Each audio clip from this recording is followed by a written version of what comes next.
자, 23장입니다. 1차 방어작용. 자, 먼저 이제 비특이적 면역이라고 아까 얘기했고, 아까 배웠던 것을 다시 한번 반복하는 겁니다. 피부. 죽은 세포, 맨 바깥쪽.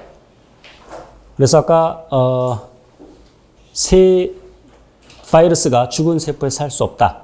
또한 피부에서 분비되는 어떤 물질들, 그리고 그래서 그 어떤 액체에 대해서 또는 화학적 자극물질 또는 알레르기 유발 물질, 미생물 등의 침입을 막을 수가 있죠. 피부가 우리 몸을 보호해주는 역할을 하죠. 점액, 아까 얘기했었죠. 라이소자임이라는 항균 물질, 더 구체적으로 라이소자임은 세균의 세포벽을 분해하는 효소라고 했죠. 그래서 그 라이소자임이 어디에 들어있냐면 땀, 눈물, 타액, 즉 침에 들어있다. 자, 대표적인 1차 방어작용이 바로 염증 반응입니다. 염증 반응. 그래서 염증 반응에 대한 구체적인 내용을 아래에서 보겠습니다. 매우 중요합니다. 자, 그림 볼게요.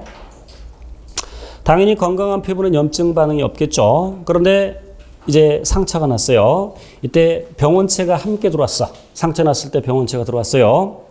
그러면 그 상처 난 부분에 있는 어떤 세포가 신호물질을 분비하는데 그 어떤 세포 이름과 그 신호물질의 이름을 암기하시렵니다. 마스트셀이라고 하는 뚱땡이 세포, 비만 세포라고 번역을 합니다.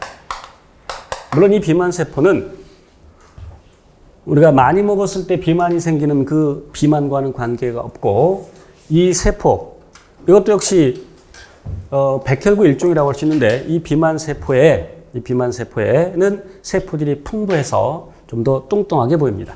그래서 이렇게 마스트셀, 비만 세포라고 했고 여기에서 어떤 화학 물질이 분비되냐면 매우 중요해요.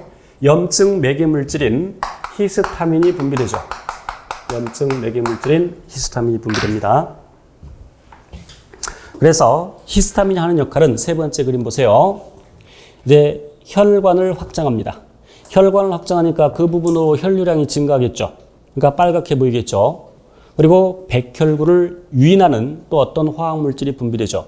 여기서는 언급이 없지만 기초반에서 외울 필요 없습니다만 또 케모카인이라는 화학 물질이 분비되죠. 케모카인 참고하시고 중요한 건 히스타민이에요. 그래서 케모카인이 백혈구를 유인하죠. 백혈구를 유인합니다. 그래서 백혈구가 이제 빠져나가고 그런데 자, 두 번째 있는 그림과 세 번째 있는 그림의 세포를 잘 보세요. 두 번째 있는 세포는 세포가 서로 이렇게 딱 붙어 있죠. 세 번째 있는 그림에는 세포가 약간 떨어져 있죠. 확인돼요? 어느 게 세포인지 모르겠어? 지금 모세혈관 벽을 이루고 있는 게 한 층으로 된 세포죠. 됐죠? 저를 보세요.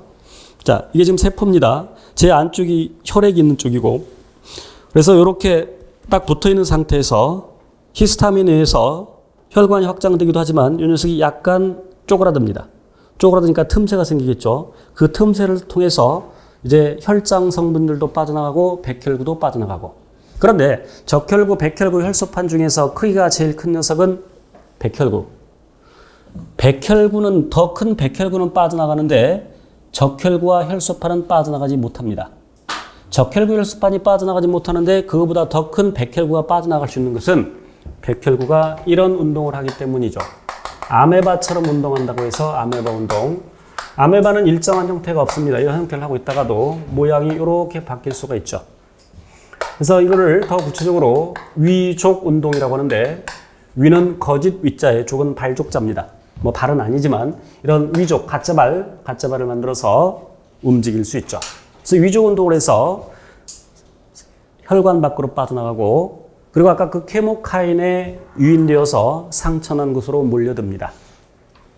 그리고 이제 식균 작용이 일어나죠. 아까 얘기한 것처럼 좀 더 크게 이렇게 편 이상 여기 세균이 있으면 이렇게 세포막이 안으로 말려 들어가면서 이렇게 식포를 형성하면서 식균 작용이 일어나죠. 그리고 아까 얘기한 것처럼 그 식포와 리소좀이 융합하고 리소좀에 있는 가수 분해 요소가 저 세균을 이제 죽이게 됩니다. 분해하게 되죠. 자, 그래서 그런 과정에서 이제 그 해당 상처난 부분에 혈액이 많이 흐르고 그리고 이제 열이 발생하고 뜨거워지죠. 그래서 염증 반응이라고 합니다. 그런 과정에서 부어오르고 이제 통증이 생기는 것이겠죠. 자, 이와 같이 잘 보세요. 여기 식균 작용하는 것도 역시 위족 운동이라고 합니다. 식균 작용도 위족 운동에 의해서 일어나죠. 자, 이렇게 해서 이제 비특이적 면역 간단히 살펴봤고요. 83쪽에 1번 문제 보겠습니다. 매우 기본적이면서 중요한 내용인데 다음은 염증 반응이 일어나는 과정을 나타내는 것이다. 기억니은 디귿에 들어갈 용어를 옳게 짝 지은 것은 자 봅시다. 우리 몸에서 조직이 손상되거나 감염이 일어나면 염증 반응이 시작되는데 상처 부에 있는 그 세포 이름 기억하셔야 돼요. 비만세포. 꼭 기억하세요. 비만세포. 비만세포가 염증 매개물질을 분비하는데 그 염증 매개물질 히스타민. 그래서 히스타민을 분비하면 히스타민이 하는 역할은 주변의 무혈관을 확장시키고 혈관의 투과성을 증가시킨다. 그로 인해서 혈장 성분도 일부 빠져나가고 백혈구가 빠져나가죠. 자, 그래서 백혈구와 특히 대식세포라는 녀석이 빠져나갑니다. 대식세포는 마크로파지, 마크로가 크다라는 뜻이고 파지, 식이죠.